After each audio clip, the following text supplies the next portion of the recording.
This is Lake Tiberias, also known as the Sea of Galilee, also known as Lake Kinneret, the main freshwater lake of Israel. The lake's water level began dropping, and dropping rapidly.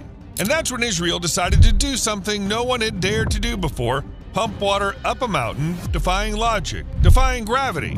Dozens of miles away from Kinneret, they built massive pipes, installed powerful pumps, and spent hundreds of millions of dollars on the whole thing. Here's the idea. We pull in salty water straight from the Mediterranean Sea and pump it into a freshwater lake.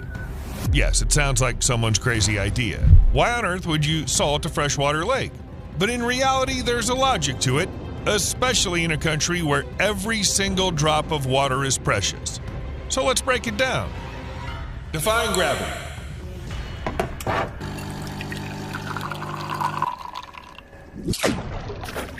An unobtrusive reminder to do that thing under the video. As I've already said, the lake has many names, and the Sea of Galilee is among the most confusing of them because it's easy to assume the water here is salty. Though actually the Kinneret is fresh. Its size is quite substantial. The circumference is about 33 miles, the length is roughly 13 miles, and the width is around 8 miles. The lake is fed partly by underground springs, but mostly by the Jordan River, which brings in the majority of its water. If it weren't for this lake, Israel might not have taken the shape it has today. Lake Kinneret drew people in like a magnet. Favorable climate, flat terrain, fertile soil, and an abundance of water, by local standards, made this region perfect for life. The rivers flowing into the lake and the nearby plains provided food and work for locals throughout history. That's why settlements and villages kept growing around the lake. Trade thrived, and boats carried people and goods across the water. The place was famous for its fish, and fishing had always been one of the main occupations of the locals. In short, life was bustling. And then the 20th century arrived, and everything changed overnight. Between the 1950s and the 1970s, Israel's population grew from 1.4 million to 2.5 million people. Newcomers were arriving in the region, children were being born, and the country was expanding right before everyone's eyes. At the same time, the population pushed farther south into dry, hot areas where water was scarce. And when the water shortage there became impossible to ignore, the solution seemed obvious. Simply reroute water from the north to the south. In the 1950s, Israel developed a plan to link the Kinneret to the rest of the country's water infrastructure through the national water carrier, so that everyone would have access to water. It was the biggest, most ambitious, and most expensive construction project in the country's history. Israel made water flow through pipes across the entire nation. Picture an artificial river of colossal scale laid out amid heat and desert. Back then, Israel was still a poor country, and the construction of the national water carrier became a massive undertaking that engaged people all over the country. At the peak of the work, 1 out of every 14 able-bodied residents was digging trenches, welding pipes, pouring concrete, and assembling this giant system. The project consumed roughly 5% of the entire national GDP, an enormous figure even by today's standards, and demanded new engineering solutions invented right on the fly. Millions of cubic feet of rock were dug out and hauled away, cliffs were cut through, and concrete flowed like rivers. In the end, the water carrier stretched for about 80 miles. Every hour, it can move up to 19 million gallons of water. That amounts to roughly 449 million gallons each day. Sounds as if someone decided to pump an entire lake through the country. The system isn't just pipes. There are open canals, tunnels, reservoirs, and massive pumping stations. The water first enters the intake, a pipe several hundred feet long laid directly underwater in the northern part of the Kinneret. Then it goes into a reservoir on the shore, and from there to a pumping station that pushes it farther along. Next comes the Jordan Canal, an open channel that runs for 10 miles along a mountain slope. When it's full, the water in it's about 9 feet deep, and it moves solely under the force of gravity. No magic, just physics. Through reservoirs, holding basins, treatment stations, and enclosed pipelines, the water keeps going farther south, almost to the very border with Egypt. At the end of its journey, the water reaches the Negev, a harsh, rocky desert, mountains, dust, sparse vegetation, and dry riverbeds they call wadis. And yet, people live here. About 630,000 people live in a region that covers 55% of the country's total territory. That's roughly 8.2% of the population. And thanks to the national water carrier, this is not mere survival, but a normal human life. The construction of the national water carrier truly transformed Israel. It opened up the possibility of building towns in places where water had once been just a dream, and where the geography stood in the way. Now people could not only live in such areas, but actually thrive there. New immigrants received land and took up farming, and the country built its agricultural economy almost from scratch. Food exports began, bringing in billions of dollars. Greenery emerged where there had previously only been stone and sand. True greenery. The launch of the system became an almost mythical moment. For the first time, Israel felt it could bend nature to its will, that it could create its own artery feeding the country with water. The Kinneret turned from a lake into the heart of the state, from where life-giving force flowed through pipes for hundreds of miles. After the system was launched, 80% of the lake's water went to agricultural needs and only 20% to drinking water. But the country grew. People needed more and more clean water, and by the early 1990s, the national water carrier was already providing half of all drinking water in Israel. From 1970 to 2018, the lake's water level mostly stayed within a safe range. For almost that entire period, the Kinneret hardly ever dropped below the special mark of 700 feet above sea level. And even more, until the early 2000s, the water level was often higher than the minimum acceptable value. It seemed like everything was under control. But then the trouble began. In the years when rainfall was critically low, the level sank below that very mark. This happened in 2000 to 2002, then again in 2008 to 2011, and once more in 2016 to 2018. As a result, water for agriculture had to be restricted, because nobody needs an empty lake. In winter, when the lake is usually supposed to fill up with rain, the water barely rose. And in summer, when the pumps worked at full capacity, the Kinneret was shrinking before everyone's eyes. The water level could drop by 0.4 inches per day. And this was happening every single day. This photo was taken in 2018, and it clearly shows how much the lake level fell compared to 2010. Israel now gets, on average, 30% less rainfall than it used to. In 2018, the drought left the country short of 660 billion gallons of water compared to normal years. That's about 1 million Olympic pools. 1 million! Imagine a giant pile of pools. And all of that just vanished from nature. And in this photo, a sign in Tiberias shows the level of the Sea of Galilee, 685 feet below sea level. The date is May 9th, 2020. The lower red line is at 699 feet. Pumping water below this mark threatens to damage the entire surrounding ecosystem. And below the black line, which is at minus 705 feet, irreversible destruction begins, and pumping water becomes completely impossible. When the lake's level began to fall, a whole new set of problems followed. Israel had already started actively using desalinated water from the Mediterranean and drawing less from the Kinneret, but the destructive processes in the lake had already begun. If the lake doesn't have proper water exchange, when old water flows out, new water flows in, salt starts to accumulate. The water slowly but steadily becomes more saline. But the main problem is that increased salinity speeds up the growth of cyanobacteria, the microscopic algae on the surface of the reservoir. They can severely worsen drinking water quality and make it unusable even for farmers. Water that's too salty is simply deadly for many crops. You pump it, you irrigate it, and yet the plants still die. Even worse, as the water level dropped, patches of the lake bed began to surface. They turned into tiny islets that look as if the lake is simply retreating, surrendering ground to the land. And that is a very alarming sign. Even if Israel stopped pumping water from the lake entirely, it might still take a miracle. Several winters in a row with good rains, only that could bring the lake back to a normal level. But miracles are rare in this climate, and so a strange situation emerged. The level wasn't rising, limits on water use were in effect, and Israel was losing huge amounts of precious fresh water. Water that could have gone to homes and fields. But there simply were no other sources back then.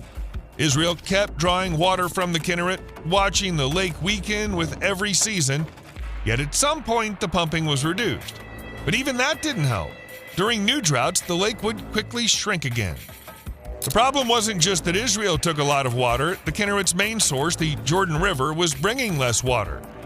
Its headwaters in the Golan Heights were drying up earlier each year. The rainy season was getting shorter, and the water simply stopped reaching the lake in the needed amounts.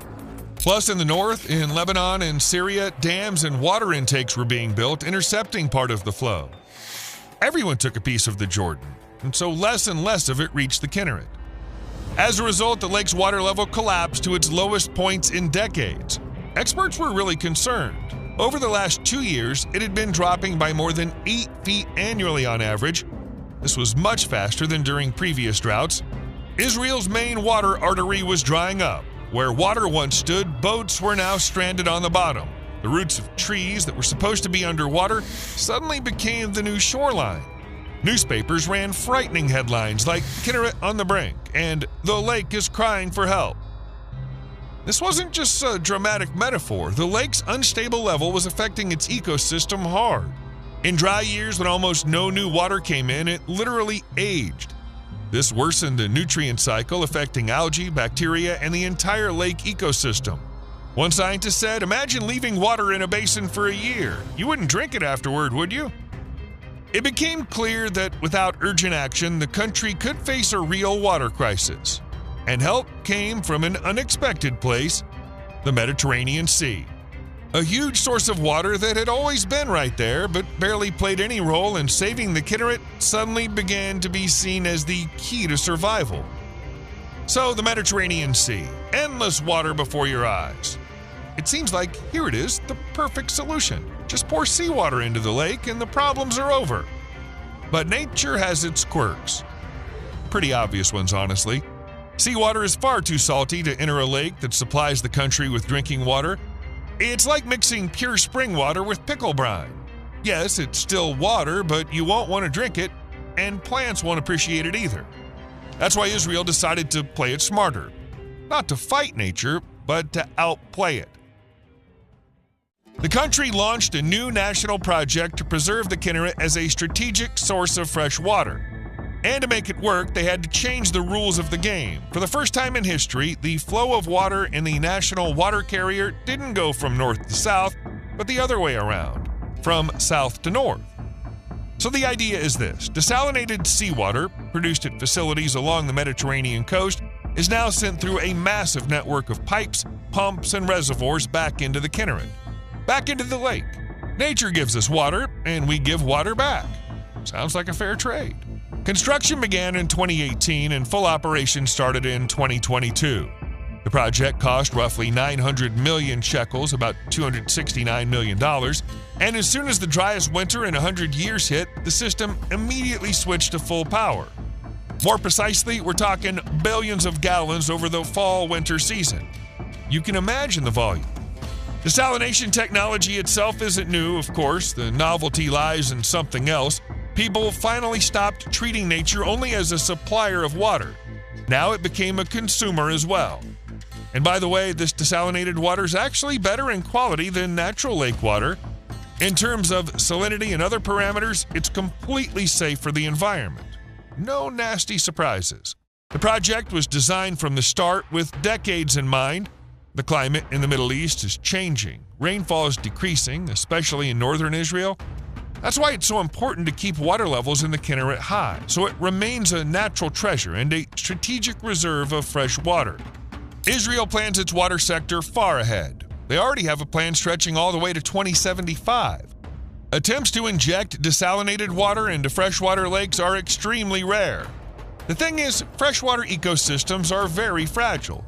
Even perfectly purified water can alter salinity, acidity, and nutrient balance, and that can affect fish, plants, and the tiny organisms that keep the entire lake in equilibrium. There's also the technical side of the problem.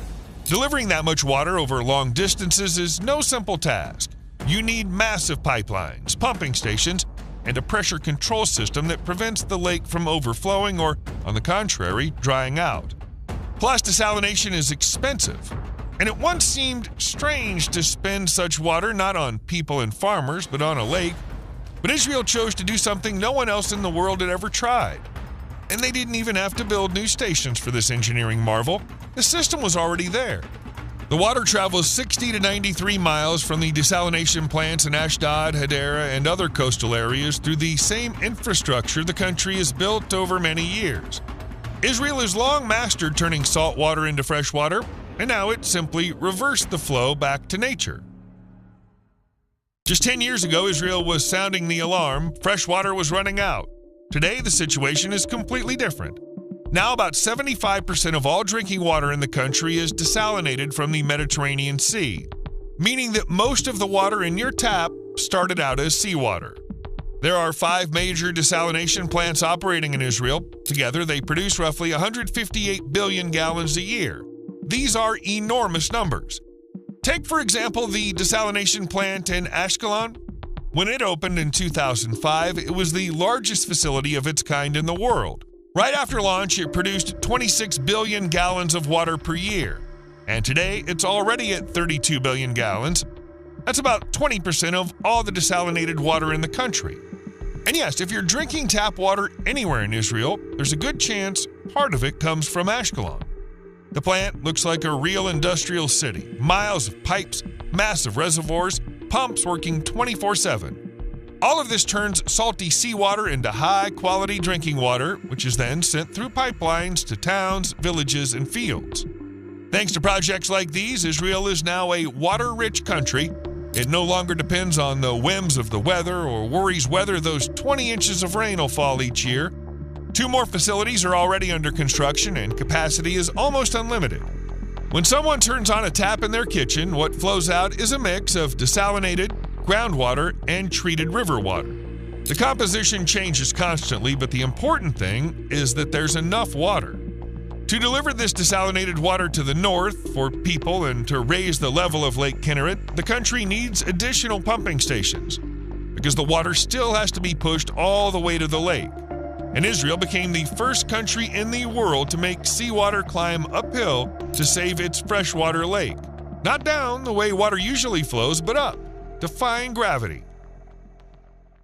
To make water flow in the opposite direction, they literally had to rebuild the body of the country.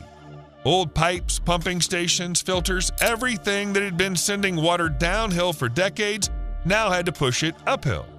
In 2022, the first phase of this new reverse water conveyor was completed. The entire project is estimated at roughly 1 billion shekels. And just the first part took about 3.5 years of construction. At this stage, they built 18 miles of pipeline from the Eshkol station near the Mavel Junction to Nahal to Salmon. The next section is expected to be finished around 2025 near Kibbutz Ravid.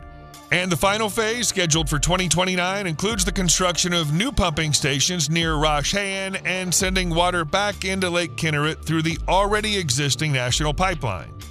Once the system is fully operational, the pipes will be able to return up to 32 billion gallons of water to the lake each year, depending on rainfall, demand, and how much desalinated water is in reserve. This is brutal terrain: rock, elevation changes, heat, wind. But a pipe can't say, "Oh, this part is difficult." It has to be laid further, and they laid it anyway. On the map, the water line stretches from the coast and farther north, crawling under olive groves, skirting hills where there used to be no roads and no people. In the end, the project can raise the lake's water level by roughly 28 inches each year. The aqueduct is a 5-foot diameter pipe running for 19 miles, a giant iron serpent that protects the country from thirst. The uniqueness of this project is that it gives us almost limitless flexibility, the engineers say. We can take water from where it exists and send it wherever it's needed, to people, to farmers, to industry, anywhere. And when engineers were asked what downsides this water might have, they just shrugged. Nobody has the answer. We'll be the first in the world to put desalinated water into a natural lake. We didn't find anything problematic during the tests, but there will certainly be things we haven't thought about. Yes, Israel did something no one had ever done before, but it would be wrong to say that this system alone saved Lake Kinneret. Israel's a country that arguably handles life with scarce water better than anyone else on the planet, and knows how to save it too, sometimes in ways that seem completely unexpected to everyone else. Israel has learned to reuse its water, almost bringing it back to life after it's been used. Every gallon that gets treated and sent back into the system is water that doesn't need to be taken from the country's main lake. Back in 1985, Israel began sending treated wastewater to farms through the National Water Carrier. This helped dramatically shrink the gap between people's needs and the amount of water available in the first place. The wastewater coming from our sinks, showers, and toilets doesn't depend on the weather. Rains may come or not. People still wash up, do laundry, cook, and use the bathroom. Well, unless something extraordinary happens, of course. And the more people there are, the more water flows back into the system. It's the only water resource that doesn't shrink, but grows along with the population. By 2015, Israel was already treating and recycling 86% of its wastewater for agriculture, first place in the world. For comparison, Spain comes second with 17%, and in the US, this figure doesn't even reach 10%. Today, Israel reuses almost 90% of its wastewater. Almost all of this water goes to irrigating fields. But there are other uses as well. Sure, you wouldn't pour this water into a drinking glass, but it does contain nutrients that plants need. Plus, wastewater stores energy that can be extracted and used for other purposes. That's why scientists keep improving treatment technology so this water can be used for more tasks. A huge share of Israel's wastewater goes through treatment systems. Biological, chemical, and physical processes remove contaminants and make the water safe for reuse. And about 85% of all treated water goes to agriculture. The Shafdan Wastewater Treatment Facility is Israel's main giant. Every day it takes in roughly 124 million gallons of wastewater. That is everything that drains out of our sinks, bathtubs, and toilets. And out of all that, Shafdan turns about 37 billion gallons of water each year into clean, irrigation-ready water. Thanks to this single facility, more than 60% of all agriculture in the Negev Desert gets its water. Every drop here follows a clever path. First, the wastewater arrives at Shafdan, where it's treated by Mekarat, Israel's main water operator. But the water's journey doesn't end there. Using a special method, the treated water is then pumped underground into an aquifer. There it undergoes natural filtration as if passing through a giant natural filter made of sand and soil. No human effort needed, no machinery required. Nature itself brings the water to perfect quality. And here's the result. Farmers receive water that's suitable for growing any crops, literally anything. It's safe, it's tasty for plants, and it costs far less than regular drinking water. This kind of water can flow onto fields and public green areas without restrictions and without any health risks. In Israel, saving water isn't just, well, let's try to use a bit less from the tap. It's a way of life, a philosophy. Every drop is as precious as gold here. The country sits in the middle of a desert, rain is rare, and rivers are a scarce resource, and the population keeps growing. Basically, water is like a second currency. And here's what's truly impressive. Israel manages to lose almost no water along the way. According to Israel's 2024 water supply report, over the past 20 years, water losses have gradually dropped from 20% to 7%. For context, the global average loss rate is around 30%. In other words, nearly a third of all water worldwide just seeps into the ground through leaky pipes. But in Israel, it's only 7%. The secret's simple: smart water meters. More than 60% of homes already have them. They help detect leaks immediately and fix them quickly. In 2023, these meters recorded about 204,000 leaks, roughly 18.5% of all installed devices, of which there are 1.1 million. Sounds impressive, and it's precisely thanks to these meters that leaks don't turn into hundreds of millions of gallons of lost water. And by 2026, every meter in Israel is expected to be smart. And this measure alone will save about 100 million shekels every year, roughly $26.9 million. Now look at the big picture. Israel uses more than 660 billion gallons of water every year, but nature gives it only 290 billion gallons, which means a massive shortfall. And yet the country doesn't run dry because the missing 370 billion gallons it literally produces itself by desalinating seawater, treating wastewater, and using slightly brackish water wherever possible. Another marvel of Israel is drip irrigation, a technology that makes it possible to grow crops in places where rain shows up only a couple of times a year. Here, water doesn't rush across the fields and streams. It falls in tiny doses, straight to the roots of each plant, precisely, at the right time and in the right place. Drip irrigation became the very breakthrough of the mid-20th century that allowed Israel to build agriculture in conditions where nature basically said, nope, nothing's going to grow here. The system delivers water and nutrients directly into the soil under every bush, with no unnecessary laws. Its main advantage is obvious even without scientists. With this method, water almost doesn't evaporate and doesn't disappear uselessly into the sand. Sometimes the difference maker between watering a plant and wasting water is nothing more than a puddle on the surface. But here, even those losses don't happen. And although the idea of drip watering is as old as farming itself, it was in Israel that the technology took on a modern form. Plastic emitters appeared, tiny devices that regulate every drop. Thanks to them, drip irrigation became so effective that it started spreading all over the world. Israel shares this know-how. Even farmers from the United States come here for advice. For example, from the state of Utah, where it's also dry and hot. When it comes to growing food in the desert, it's best to learn from those who've already made it bloom. You owe me a like. See you later.